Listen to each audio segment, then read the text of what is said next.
Olá pessoal, seja bem-vindo à nossa segunda aula, onde estudaremos fatos, regras e consultas, que são a estrutura básica da programação em lógica. Bom, só relembrando, como vimos na aula passada, o nosso ambiente de desenvolvimento é online, nós estamos usando o SWI Prolog para construir os nossos programas. Também na aula passada nós vimos que nós aprendemos uma linguagem de programação para a construção de programas de computadores, ou seja, de softwares, que operam em uma máquina para a resolução de problemas reais. Vimos também que esses programas eles podem ser estruturados em três etapas, né? A etapa de codificação da entrada de dados, de processamento e da saída de dados. Eu representei nessa figura em diferentes cores e tamanhos para representar, em média, a proporção da complexidade dessas três etapas dentro de um programa. Certamente, o núcleo do programa, a etapa mais complexa, diz respeito ao processamento dos dados, que são as funcionalidades propriamente ditas do programa. A codificação referente à entrada são os códigos que escrevemos para receber as informações que o usuário vai informar no nosso programa. Já a etapa da saída, nós codificamos os códigos para escrever para o usuário, para exibir para o usuário o resultado do nosso processamento. Então, essas três etapas de codificação de um programa de computador são realizadas para que nós tenhamos o nosso software. Como codificar essas três etapas? Utilizando diferentes paradigmas de programação. Então, dependendo da linguagem que a gente utilize, a gente pode codificar essas etapas a partir do paradigma de programação funcional, procedural, orientada a objetos e, por exemplo, com o paradigma da programação em lógica, que é o que nós estamos estudando nesse curso. No paradigma da programação em lógica, as ferramentas que nós utilizamos para a construção do nosso programa são todas fundamentadas em dois conceitos principais: base de conhecimento e carry. Então, a partir de uma base de conhecimento e a partir das perguntas certas a se fazer para essa base, nós conseguimos construir o nosso programa para responder, para resolver os nossos problemas. Então, se a gente pensar na perspectiva da programação em lógica, para que nós tenhamos um programa de computador, tudo que a gente precisa fazer é construir a nossa base de conhecimento. Mas quais são as ferramentas que a gente tem para construir a base de conhecimento? Olha, só fazendo uma analogia, né, a base de conhecimento é a estrutura básica do nosso programa. Assim como os objetos são as estruturas básicas das linguagens que utilizam o paradigma orientado a objetos. Assim como as funções são as estruturas básicas das linguagens que utilizam o paradigma funcional. Né? Nas linguagens funcionais, tudo é função. Na linguagem orientada a objetos, tudo é objeto. Então, aqui na programação em lógica, o nosso programa é uma grande base de conhecimento. Como construir essa base é o que nós precisamos aprender. Bom, a estrutura básica para construir uma base de conhecimento, a base em si, ela é formada por um conjunto de cláusulas. Então, a nossa base ela pode ter uma cláusula, duas cláusulas, N cláusulas. Né? As várias cláusulas reunidas formam a nossa base de conhecimento. E uma cláusula, pessoal, ela pode se dar de duas formas, a partir de fatos e regras. Então, já sabemos os conceitos básicos para construir a nossa base. Nós precisamos saber construir fatos e precisamos saber construir regras. Fatos ou regras são chamados de cláusulas. Vamos verificar o que são esses fatos. Fatos são usados para afirmar coisas que são incondicionalmente verdadeiras no domínio de interesse. Então, fato, na perspectiva da programação em lógica, não se discute a sua veracidade. Se um fato está presente na base de conhecimento, ele é uma cláusula e é incondicionalmente verdadeira. Bom, e como podemos construir o fato? Um fato ele é formado por um predicado e por um átomo entre parênteses. Mais lá para frente no curso nós vamos ver que não necessariamente precisa ser só um átomo ou só átomo. Né? Nós podemos utilizar outra estrutura como números, variáveis e tipos complexos aqui dentro. Bom, mas como nosso primeiro objetivo é entender como construir fato, vamos considerar essa regra. Um fato ele é composto por um predicado e por um átomo. Então aqui nós temos alguns exemplos de fatos. Olha. Mulher, Bia. O que isso quer dizer? Que isto é incondicionalmente verdadeira, que Bia é uma mulher. Né? Bia, nesse caso, é um átomo e mulher, neste caso, é um predicado. Maria, mulher, Maria. Então Maria é uma mulher. Toca guitarra, Bia. Bia toca guitarra. Bom, então o átomo, né? O átomo é como se nós podemos considerar o átomo como um tipo, ok? E ele é um tipo, e aqui é uma característica importante, né? Esse tipo, em Prolog, necessariamente, ele tem que iniciar com uma letra minúscula, tá? Porque nós vamos ver que se declarar com letra maiúscula, o interpretador do programa vai considerar isso como uma variável e aí vai mudar as questões em relação ao fato. Tá? Então, para que a gente considere isso um átomo, é necessário que ele seja declarado inicialmente com uma letra minúscula. Então, nesta pequena base de conhecimento, né, da nossa programação em lógica, o que a gente pode perceber aqui? Que nós temos 3 cláusulas. Para a construção dessas 3 cláusulas, nós estamos utilizando 2 predicados.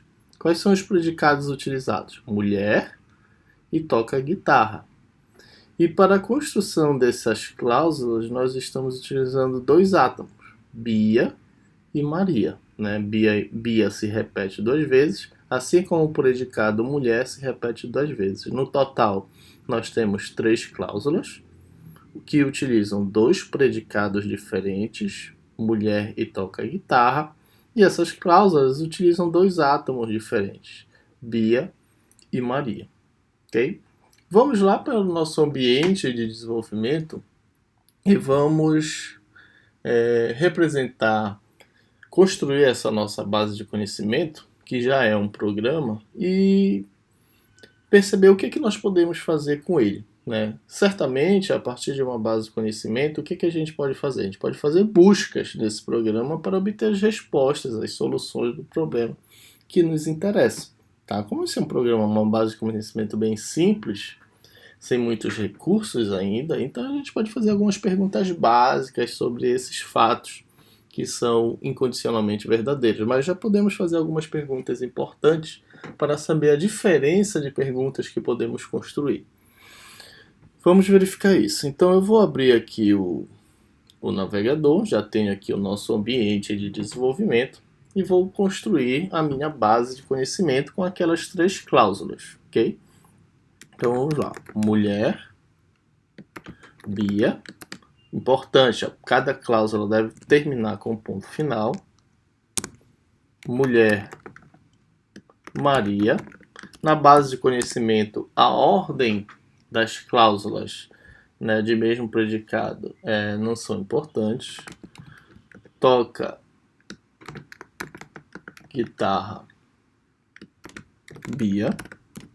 E esta é a minha base de conhecimento. Então, a partir dessa base aqui, eu posso fazer as minhas perguntas, as minhas queries. Então, vamos ver algumas perguntas interessantes que podemos fazer. Por exemplo, a gente pode fazer a seguinte pergunta: Bia é mulher? Eu quero saber se a Bia é mulher, levando em consideração a minha base de conhecimento. Como eu pergunto isso? Mulher Bia? Ou seja, Bia é mulher? Este fato existe na minha base de dados? É isso que eu quero saber. Então, se eu perguntar, nós vamos ver que a resposta é verdadeira. Sim, Bia é mulher, significa que este fato está presente aqui na minha base de dados. Realmente, Bia é uma mulher. Vamos perguntar se Maria é mulher. Então, como podemos fazer isso? mulher Maria, Maria é mulher, nós vamos perceber que sim, Maria é uma mulher, porque este fato está presente na minha base de conhecimento. Vamos perguntar aqui se Carla é mulher. Então, mulher Carla. Bom, neste caso, nós vamos ver que a resposta é falsa, porque este fato não está presente na minha base de conhecimento. Aqui uma informação importante. Para as perguntas, nós não precisamos do ponto final, né? Apenas para a construção da base. Mas e se eu colocar o ponto final? O que acontece? Bom, nesse caso não acontece nada, vai continuar funcionando a sua query. Agora, vamos realizar uma pergunta diferente. Vamos perguntar se Bia é feliz. Bom, como assim? Vamos fazer o seguinte. Feliz Bia, ou seja, Bia é feliz? Vamos ver se Bia não, Bia. Vamos ver o que o programa nos responde. Olha só, quando eu pergunto se Bia é feliz, o programa nos retorna um erro. O que ele diz? Ele nos diz que o predicado feliz não existe na base, né? Então, nesse caso, ele não pode responder nem verdadeiro nem falso sobre isso, porque não existe esse predicado na base. Então, percebo que no caso da Carla, é mulher, o programa retornou falso, porque mulher é um predicado existente em uma das cláusulas da base. Então, ele vai consultar essas cláusulas e te dizer se uma delas utiliza o predicado mulher, tem um fato verdadeiro para Carla ser mulher. Nesse caso, como não tem, retorno falso. Agora, Bia ser feliz, ele não consegue nem responder se isso é verdadeiro ou falso, porque não existe nenhuma cláusula com esse predicado. Tá? Essa observação que eu queria fazer para vocês. Agora a gente pode fazer uma pergunta também interessante, cuja resposta não é booleana, cuja resposta não é verdadeira ou falsa. Como podemos fazer isso? A gente pode perguntar para o programa quem é a mulher. Né? Percebam que essa é uma pergunta diferente das anteriores. Nas anteriores a gente perguntou se Bia era mulher, se Maria era mulher e se Carla era mulher. Agora eu quero perguntar quem é mulher. Como é que a gente faz isso? Bom, a gente utiliza o predicado mulher, só que a gente não informa um átomo aqui dentro. A gente utiliza uma variável para perguntar quem é mulher. Uma variável é qualquer palavra que começa com letra maiúscula. Então eu posso chamar de X, por exemplo. Então, mulher X. Então, como eu não especifiquei quem eu quero perguntar qual é a mulher, eu chamei de X, esse X sendo maiúsculo, é uma variável. Então, neste momento, eu mudo a minha pergunta. Eu estou perguntando quem é mulher. Quando eu pergunto quem é mulher, a resposta não será verdadeira ou falsa. A resposta será os átomos que satisfazem as cláusulas que utilizam o predicado mulher. Observe o que vai acontecer. Ele vai te dizer que Bia é mulher, aí a gente aperta no Next, e ele te diz também que Maria é mulher. Então, quando eu pergunto quem é mulher, ele me diz quais são os possíveis valores para o meu X. Olha, os valores para o teu X são Bia e Maria. Então, quem é mulher na minha base de conhecimento? Bia e Maria. Quem toca guitarra? Toca guitarra X. Quem toca guitarra? Ele vai te dizer que quem toca guitarra é somente a Bia. Não tem nenhuma outra pessoa na nossa base de dados que toque guitarra. Ok? Então, nesse primeiro exemplo, eu queria demonstrar para vocês como é que a gente constrói a nossa base de conhecimento a partir de fatos, né, utilizando nossos predicados e nossos átomos. Não esqueçam do ponto final. E como realizar dois tipos de pergunta.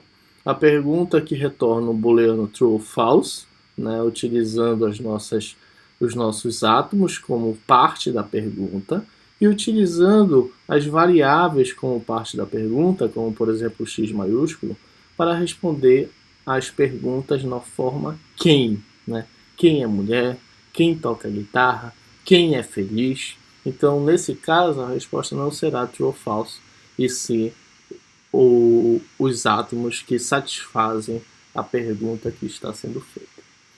Ok? Bom, no próximo vídeo nós vamos ver um pouquinho mais sobre fatos.